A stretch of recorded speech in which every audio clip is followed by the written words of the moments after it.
So as always, we start our journey in Hoover, Alabama. Today we're going up to the Southern Train Depot in Huntsville, Alabama. This is the oldest surviving train depot in Alabama and one of the oldest surviving train depots in America, actually. Right next to it is also the Huntsville War Memorial. And we'll take a quick trip around there in the photographs as well, but not so much in the video. Here's the train depot. It's just off 565 in Huntsville. And here we are outside the train depot itself. The building and this awning here are both original, dating back to when it was built in 1860. The little building to the right is actually the museum entrance, and that wasn't part of the original building, but this is the original building and basically hasn't been touched all that much since it was originally built in 1860. And of course you can't have a train depot without having some trains, or at least some carriages. Now they did do some restoration work to the train depot. When they were uncovering the paint, they actually came across a lot of graffiti on the walls. CY is the initials of one of the people who worked here. They don't know the person's name or when it was actually done. But the room that we're in was used as to house prisoners. It housed 90 prisoners during the Civil War. And as you can see on the walls here, there's more graffiti. This one dating back to early 1900s. There is actually some graffiti on the walls dating back to when it was used as a prison house back in the American Civil War back in the 1860s. There's also a few graffiti drawings. Here we're going into another room. This room, yet more graffiti. This was used by the soldiers as basically barracks, billets. CY initials turn up in every single room in the depot. This is some of the artifacts I found lying around in the building. Some of them dating very early, some of them a bit later. They're mostly pictures and letters, although not all of the pictures or letters had descriptions beside them, so I don't know who these people actually were.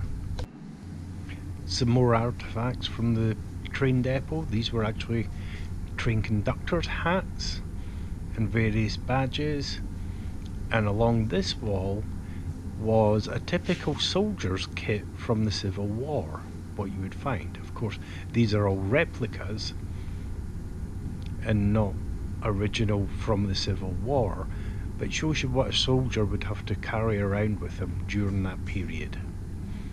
Down the bottom there, of course, it's musket shots, bullets, water can. There is cup, shaving materials, etc, etc. And here we are out in the lobby at the top of the third floor flight of stairs.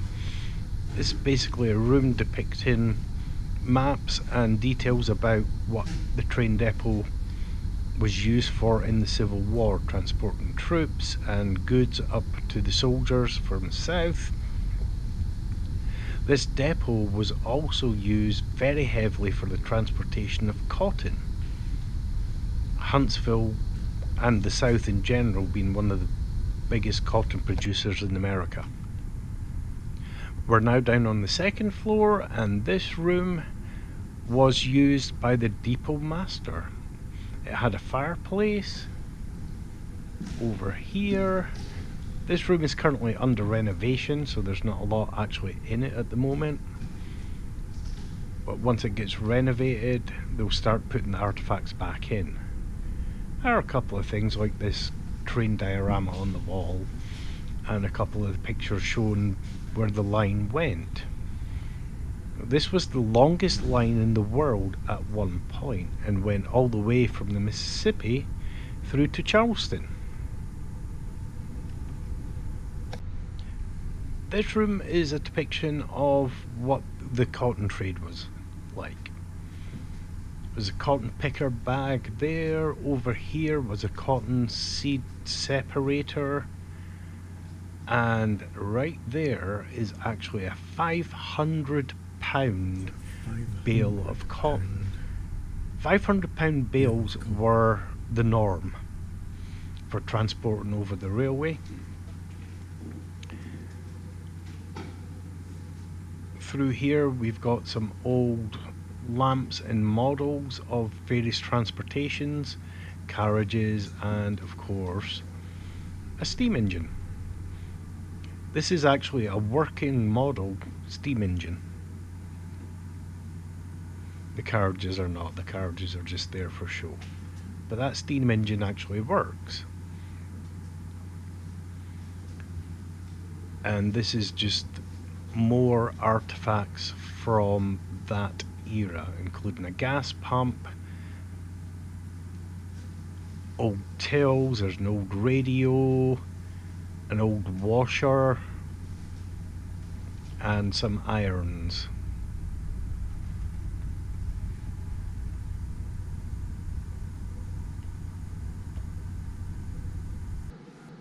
Here we are at the top of the second floor staircase. There's a staircase over there.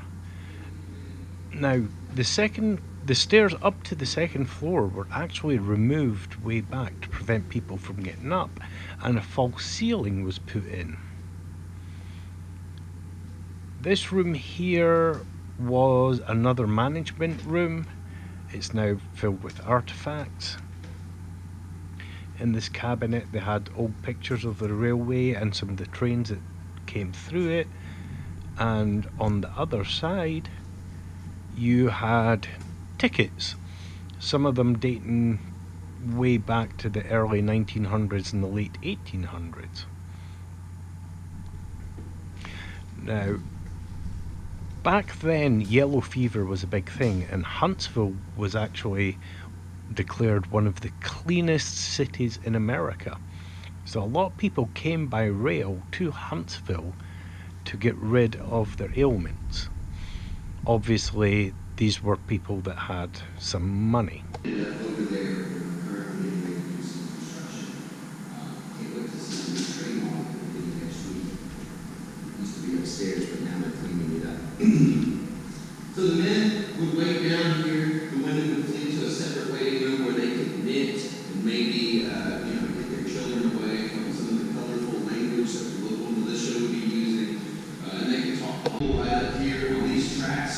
And everyone could go out these doors and board their trains, and then they could take off to wherever their destination was. Was there only one platform? Yeah, there was the one platform here. If you go down, if you go outside, there's a very dilapidated old building. And that's a quick tour of the Huntsville train depot. I didn't show every room because you should go visit it yourself.